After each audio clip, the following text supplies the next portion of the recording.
দেখেন মৌলানা সাহেব এই খানকার টুবিওয়ালা পাগড়িওয়ালা হুজুররা এখন বলছে এই পীরের বাজার গরম রাখার জন্য বলছে পীর ধরা ফরজ, এটা কোরআনে আছে। কোথায়? এখন দলিল দিচ্ছে, খুলেন আপনি সূরা কাহাফ 18 নম্বর সূরা 17 নম্বর আয়াত।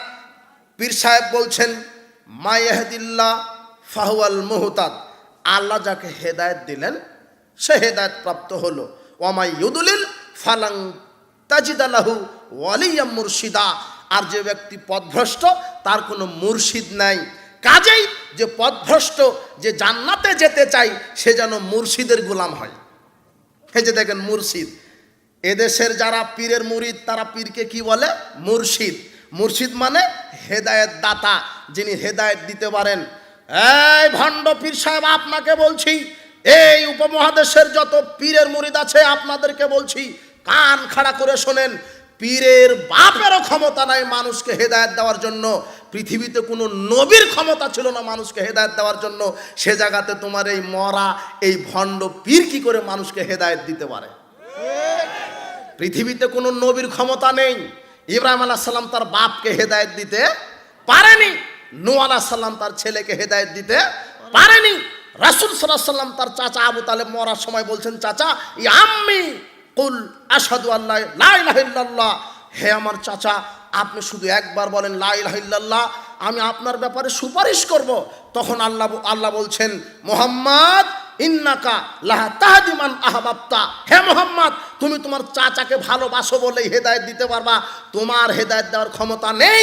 ওয়ালাকিন্নাল্লাহ ইয়াহদি মান ইয়াশা, হেদায়েতের মালিক আমি আল্লাহ। সূরা কাসাসের 56 নম্বর আয়াত আল্লাহ বলছেন, হে মুহাম্মদ হেদায়েতের মালিক তুমি নও, হেদায়েতের মালিক আমি আল্লাহ। আরে যেখানে নবী সর্বশ্রেষ্ঠ নবী তার চাচাকে হেদায়েত দিতে পারলো না, সে জায়গাতে হুজুর কোরআনের আয়াত মেরে দিয়ে বলছেন যে আমার মুরিদ হও আমি জান্নাত দেব। তার মানে এগুলি টোটালি ভণ্ডামি, টোটালি ভণ্ডামি। পীর মানেই ভণ্ডামি। মুহাম্মদ সাল্লাল্লাহু আলাইহি ওয়াসাল্লাম হেদায়েতের মালিক নয়, হেদায়েতের মালিক আল্লাহ। এই দেখেন পীর সাহেব হুজুর সাহেব কোরআনের আয়াতের অবব্যাখ্যা করলেন। এখানে মুর্শিদ কে? আল্লাহ। মানুষকে সঠিক পথ দেখাতে পারে কে? আল্লাহ।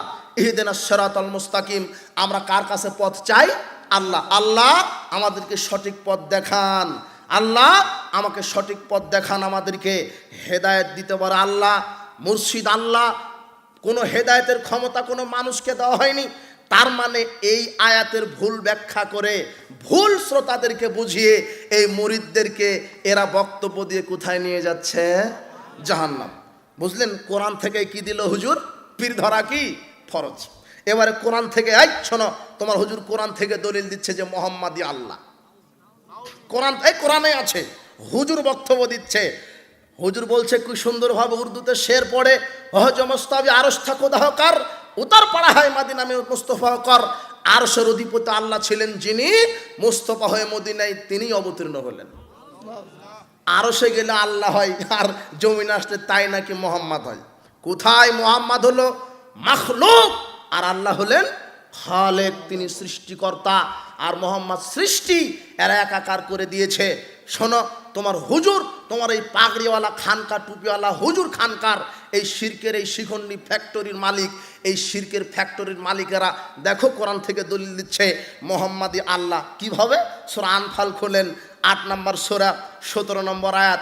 আল্লাহ বলছেন রাসূল সাল্লাল্লাহু আলাইহি সাল্লাম বদরের যুদ্ধে, যখন রাসূল সাল্লাল্লাহু আলাইহি সাল্লাম বদরের যুদ্ধে কাফেরদেরকে লক্ষ্য করে এক মুষ্টি বালি নিক্ষেপ করেছিলেন, এই কথাটি আল্লাহ সুবহানাহু ওয়া তাআলা বলছেন, ওয়ামা রামাইতা ইদ রামাইতা ওয়ালাকিন্নাল্লাহ রামা, হে মুহাম্মদ আপনি নিক্ষেপ করেননি যখন আপনি নিক্ষেপ করেছিলেন।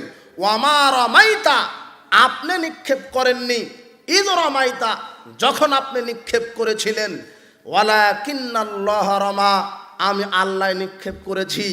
আল্লাহ বলছেন আপনি যখন নিক্ষেপ করেছিলেন ওটা আপনি করেননি, আমি আল্লাহ নিক্ষেপ করেছি।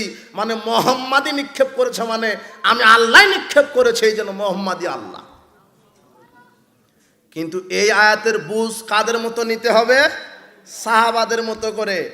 এই আয়াতের বুঝ সঠিকটা কি? হ্যাঁ, মুহাম্মদ বালিকণা নিয়ে নিক্ষেপ করেছে কথা ঠিক, তবে আল্লাহ বলছেন তুমি নিক্ষেপ করনি, আমি নিক্ষেপ করেছি।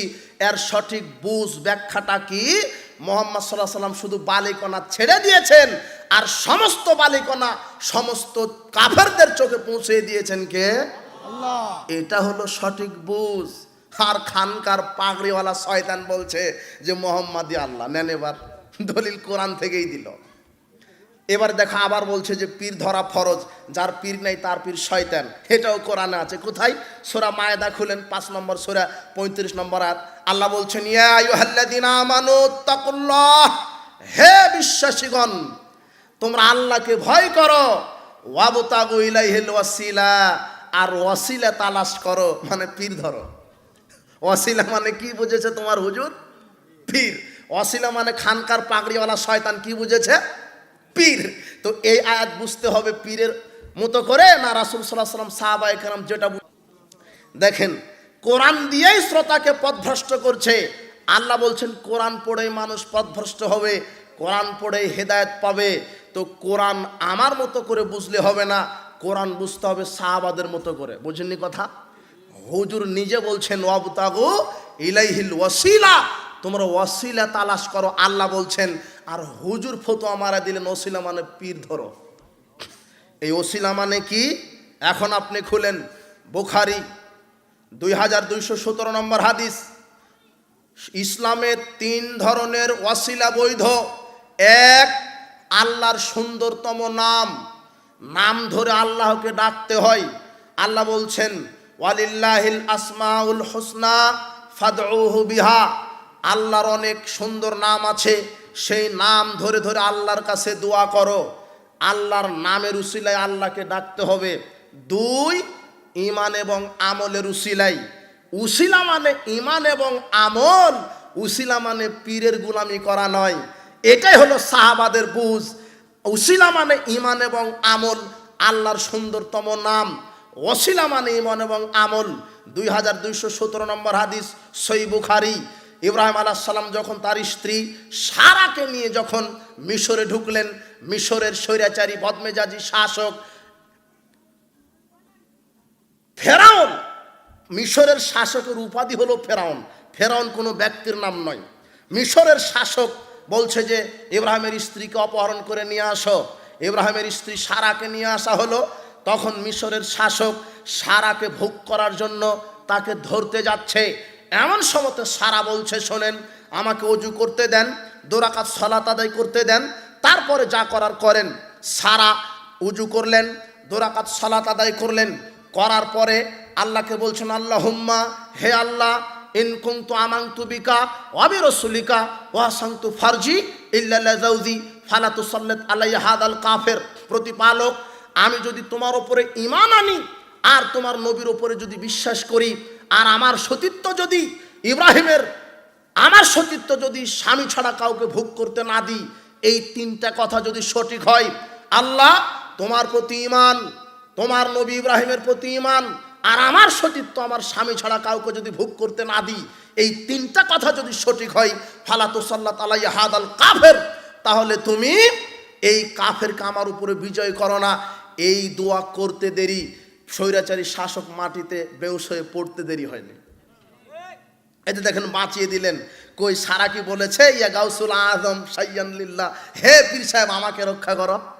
কার কাছে সাহায্য চেয়েছেন? আল্লাহর কাছে। আর আপনি কিছু হলেই পীর সাহেবের কাছে গরু কাছে নিয়ে যান। পীর কি করতে পারে? ওর নিজেরই কি হচ্ছে ও কে জানে, ও কে জানে ওর নিজের কি হচ্ছে, ও কি করে তোমার ডাক শুনবে? সবচাইতে মূর্খ গাধা মানুষ যারা মরা পীরকে ডাকে, ও কি শুনতে পাই? আশ্চর্য কথা। শয়তান ছলে বলে কৌশলে মানুষকে মুশরিক বানাচ্ছে।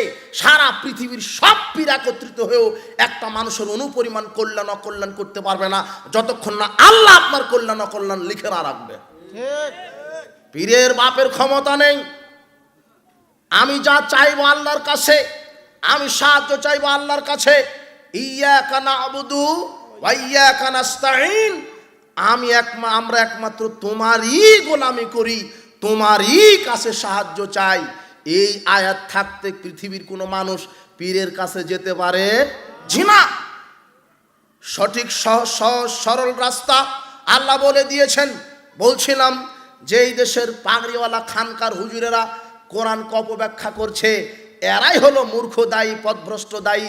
যাদের কথা যারা শুনবে তারাও জাহান্নামে যাবে, যারা কোরআনকে বিকৃত করবে এরাও জাহান্নামে যাবে। এই কথাই মুহাম্মদ সাল্লাল্লাহু আলাইহি ওয়াসাল্লাম বলছেন যে কিছু দায়ী বক্তা বের হবে যারা কোরআন হাদিস থেকে কথা বলবে কিন্তু নিজের মতো করে বাহির করবে। তাই তো বলছে যে আল্লাহর ধন নবীকে দিয়ে আল্লাহ নাকি গায়ে হয়ে গেছেন, নবী নাকি খাজাকে দিয়েছেন, এবার নবীও গায়েব। এখন আল্লাহও ফকির, নবীও ফকির, এখন নাকি পীরের কাছেই চাইতে হবে। এটা কি হয়? এটা কি হতে পারে? জাহান্নামের দিকে নিয়ে যাওয়ার জন্য কিছু বক্তা বাইর হবে, যেই বক্তা মানুষকে জাহান্নামে নিয়ে যাবে। হুযায়ফা অবাক, বলেন কি আল্লাহ রাসূল? আরে আপনি বলছেন কি জাহান্নামে নিয়ে যাওয়ার জন্য দায়ী বের হবে? দুআত, বহু বচন, বক্তাগণ, দায়ীগণ। দায়ীকে যারা কোরআন হাদিস থেকে মানুষকে কি দেয়? দাওয়াত দেয়। যারা কোরআন হাদিস থেকে মানুষকে দাওয়াত দেয় তারা হলো দায়ী, দুআত, দায়ীগণ বের হবে যারা মানুষকে জাহান্নামের দিকে নিয়ে যাবে। মান আজাবাহুম ইলাইহা কাযাফু ফিহা, যারাই বক্তাদেরকে অনুসরণ করবে তাদেরকেই তারা জাহান্নামে নিয়ে যাবে।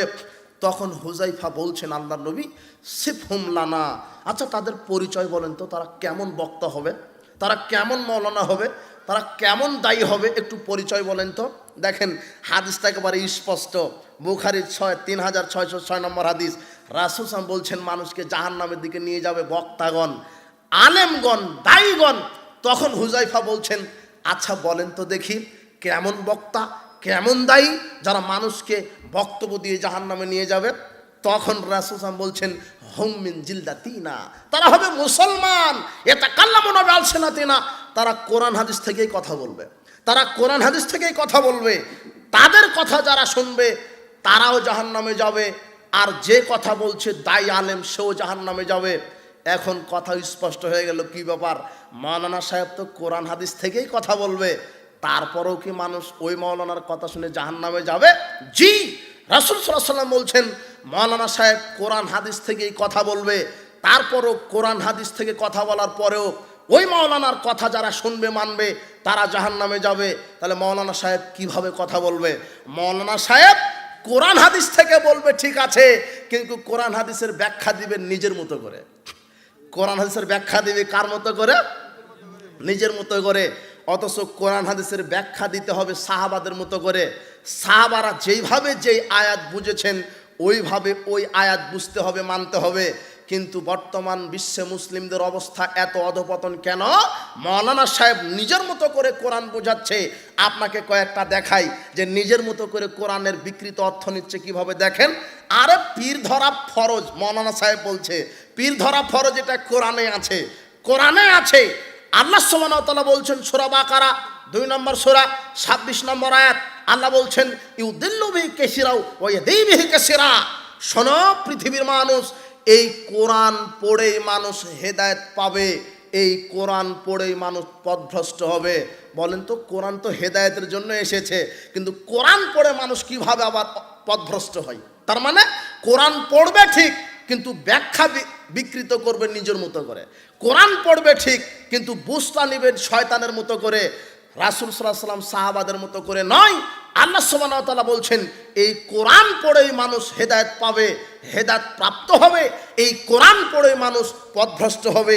তার এখন দলিল